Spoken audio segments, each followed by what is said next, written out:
Hello and welcome to Justice. I'm Judge Jeanine Pirro. Thanks for being with us tonight. And now my opening statement. So, you don't like Donald Trump. You're going to create a unity ticket of other candidates to make sure that he doesn't win. Say again? You want to stop one of the biggest vote getters in your own party's Republican primary history? Yet Donald Trump must be stopped is the Republican Party's mantra.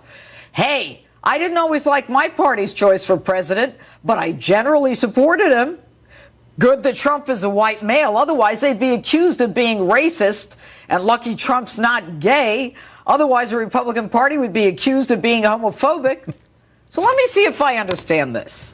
The guy who keeps winning, despite his being called a misogynist, a racist, a xenophobe, who has more than 50% of the delegates, with even as many as 17 other Republicans in those primaries, and the Republican Party's mission is to block Trump's nomination? What are you guys smoking? Okay, you like Ted Cruz. Good for you. But he needs to win 80% of the remaining Republican delegates. Keep dreaming, guys. It ain't gonna happen. And John Kasich, he's a nice guy, but absolutely no path to the nomination. So I say to myself, why would Republicans try to sabotage their own frontrunner and risk a Democrat winning the White House? And I keep coming up with the same answer. The Republican establishment, elected officials and party leaders are in bed with the Democrats. So if Hillary wins, nothing's lost for them. It's business as usual. The lobbyists keep their offices on K Street. The pharmaceutical companies keep paying them. The unions keep adding to their pensions. And the lawmakers get their re-election bribes. Contributions. While we, the underclass, have to work 2 and 3 jobs, rack up a debt our children and grandchildren are going to have to pay for generations.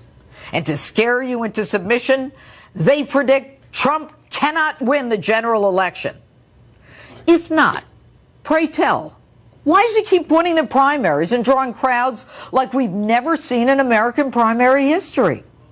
An election note primer. Trump already has 678 delegates. He needs 1,237 to win. Now, he's won 6 closed and 13 open primaries and caucuses, one where independents and Democrats, or just independents, vote. So why is this important? It tells you that Trump, besides winning the base, is appealing to independents and Democrats as well. Does that not bode well for the general election, especially against an establishment politician most people consider untrustworthy and dishonest? So now they say he's divisive. Yet, think about this. The looting and the burning and the riots in Ferguson happened long before Trump. Black Lives Matter, Occupy Wall Street, MoveOn.org, all before Trump.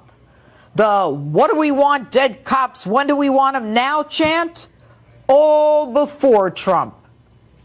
It's astonishing. Republicans plotting against their own frontrunner. If the establishment had exercised this kind of energy to get evangelical votes to Romney in 2012, he might even have won. But then again, it wasn't that important, because either way, either party, the establishment wins.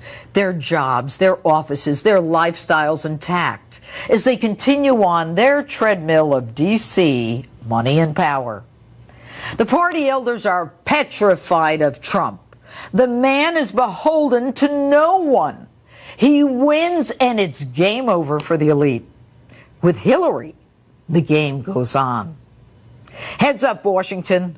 We're not listening to you anymore because we're fed up. You haven't fixed a damn thing. And we can't take it anymore. The lies, the corruption, the debt, the taxes, the invasion, the freebies, the lack of accountability, sanctuary cities, religions forced to violate their own faith by providing birth control and abortifacts at the altar of Obamacare. And you're saying one thing and doing another constantly. The patronage games and the free ride on our backs are over. You're just not listening. For us, it's not just an election. It's a selection of Supreme Court justices and the direction our country takes for generations. We don't want anything more than what our founding fathers intended. The slippery slope into socialism does not work for us. We want an America where law enforcement, the military, and our allies are not the enemy. Boys, your arrogance is astonishing.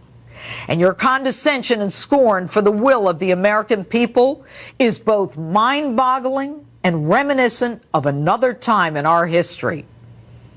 You know, from the beginning, we knew this would be a political revolution. Be careful, boys. Be very, very careful. You don't want to make this a different kind of revolution. And that's my open. Tell me what you think on my Facebook page or Twitter, #Judge Jeanine. And anti-Donald Trump